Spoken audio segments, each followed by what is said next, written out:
Setiap kali ada satu peristiwa besar, manusia selalu mengalami apa yang disebut dengan rasa takut. Katakanlah ketika terjadi pandemi COVID-19 di seluruh dunia saat ini. Takut menyertai kita. Kalau secara ekonomi barangkali adalah kita takut barang yang sudah kita beli ini tidak bisa kita jual.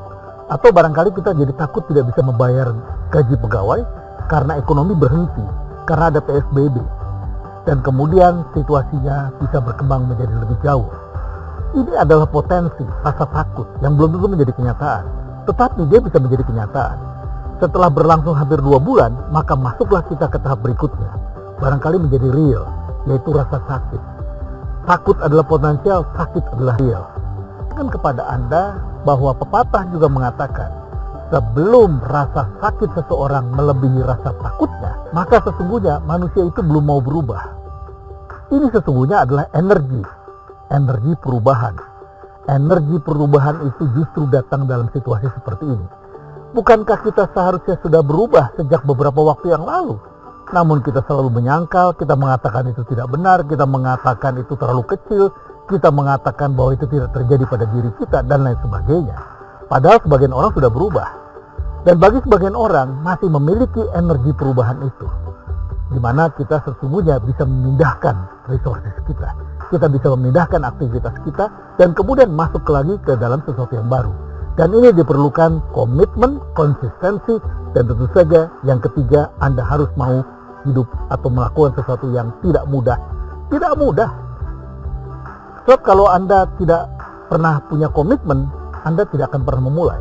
Kalau Anda tidak konsisten, maka Anda tidak akan pernah selesai. Tapi kalau Anda maunya yang mudah, tidak mau yang susah, maka Anda akan digerus oleh kompetisi, karena semua orang bisa melakukan hal yang mudah itu. Jepang setelah porak-poranda mengalami krisis Perang Dunia Kedua, mereka kalah. Mereka kemudian bangkit dari rasa sakit yang begitu besar dengan menciptakan produk-produk baru untuk melayani segmen di bawah yang orang-orang tidak bisa beli. Apa itu? Sepeda motor. Sepeda motor dulu harganya lebih mahal daripada mobil. Tapi Jepang membuat sepeda motor 50 cc yang murah sekali. Kemudian mereka juga membuat mobil yang kita kenal dengan bemo.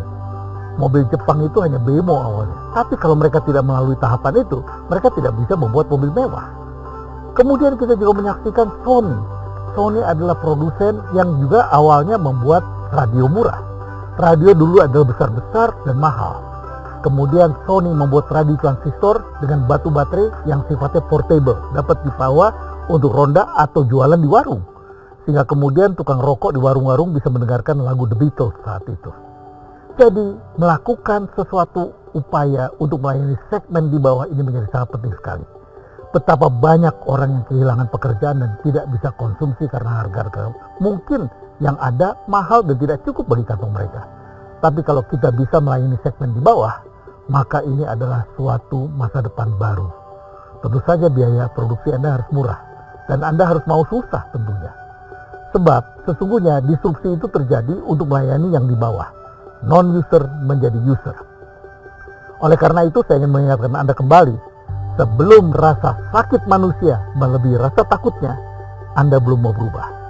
Inilah saatnya kita berubah, karena saat ini benar-benar telah menyakitkan kita. Begitu sakit kita karena kita khawatir terhadap hari esok kita.